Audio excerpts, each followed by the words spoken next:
Right, so AgForce Queensland's here today at the Ekka to talk about a movement that we're announcing, which has enormous ramifications for the whole of Queensland. We're asking who will stand up for regional Queensland. We've taken the unprecedented action for us of launching a movement to invite the city to join with us because regional Queensland is suffering, and when regional Queensland suffers, the whole of Queensland suffers. Regional Queensland is absolutely critical to our economy and to our state. We've got areas where there's limited water, there's lack of connectivity, there's poor roads, we've got loss of infrastructure, and in some cases we've lost teachers, police and even doctors. This impacts on the elderly, the disabled, the disadvantaged and the most vulnerable in our regional communities. Closure of those essential services matters to all of us, and we think it matters to Brisbane as well and South East Corner.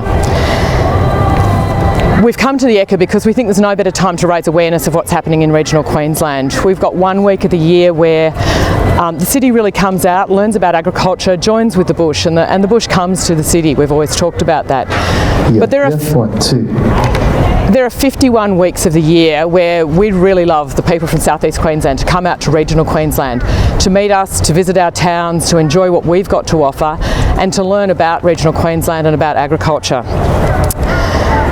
Over the weekend you're going to see ads from AgForce Queensland, both in the press and on TV, and we've taken that step to create this movement to invite people to come on a journey with us to stand up for Queensland Ag, to stand up for regional Queensland.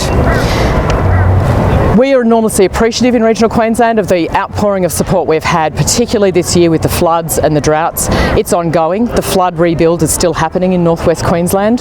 The drought is ongoing with over 65% of the state drought declared, and we just so appreciate the support we've had, and we really invite people to actually learn more about our regions. We think that South East Queensland really cares about regional Queensland, and we want them to have a chance to stand up for that. AgForce Queensland has a new membership which is Country Connections. It means that people in urban areas can actually join with us and be connected with the country, can come on a journey and learn more about Queensland agriculture and what's happening in the regions.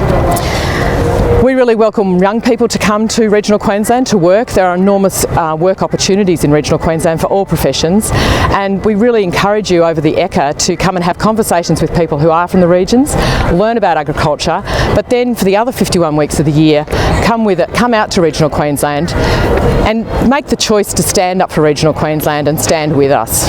Thank you. What would you say is the biggest issue facing the regions? So for regional Queensland, it's a real loss of infrastructure, it's loss of services, but it's also a loss of the voice. We simply feel in regional Queensland we're not being heard, and we need people to stand with us. We are not the majority of the population in Queensland, but we're a significant contributor to the economy, and I think too also the heart of Queensland.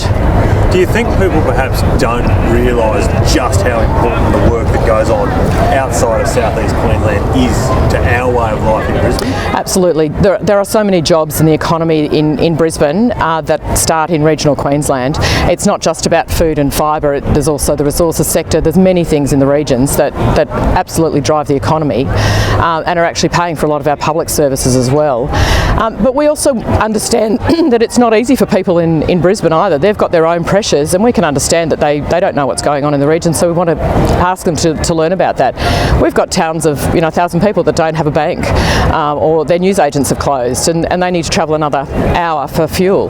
So basic services are actually disappearing as our economies in regional Queensland suffer. Give us the sell. Why should, particularly young people, why should they adopt country life? What's out there for them? There's an enormous opportunity to come and work in regional Queensland from a professional basis. The opportunities are enormous. When you come out to a regional community, you'll get enormous opportunity. You'll get a chance to actually join in community life and probably get leadership opportunities that you wouldn't necessarily have a chance to do in the city. But also you get a chance to experience where things come from in Queensland and the heart of Queensland. And look, it's not just about working out there, it's about visiting, it's about bringing families for a visit. We've got amazing tourism attractions in inland Queensland. we'd really ask people to come out and visit them, say good day, stop and speak to people in the towns.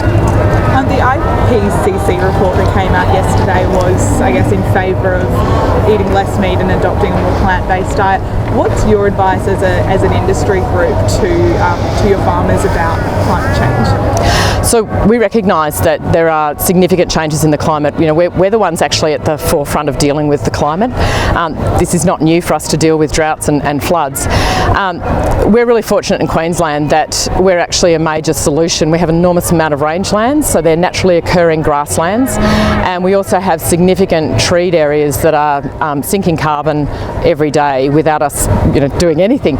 So our agricultural system in Queensland is actually part of the solution, and we are working with our producers to help them be even more resilient in the future.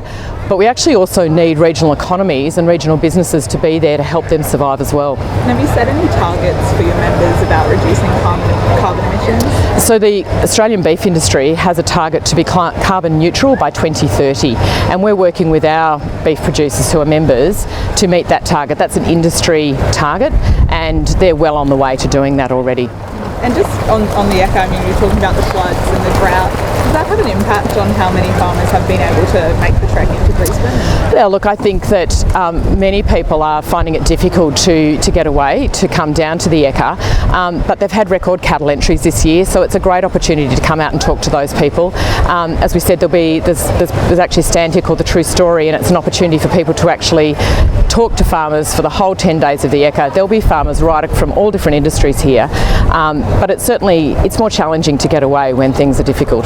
And just lastly, on this membership drive, I guess what makes it so unprecedented at this time, what you're doing now? Why is it different from this? AgForce Queensland is a member organisation, so we have nearly 5,500 members across the state who produce food and fibre. This is an opportunity to actually have members who live in the city, and we will serve those members as well to keep them connected to the country and to keep them informed of what is going on in regional Queensland.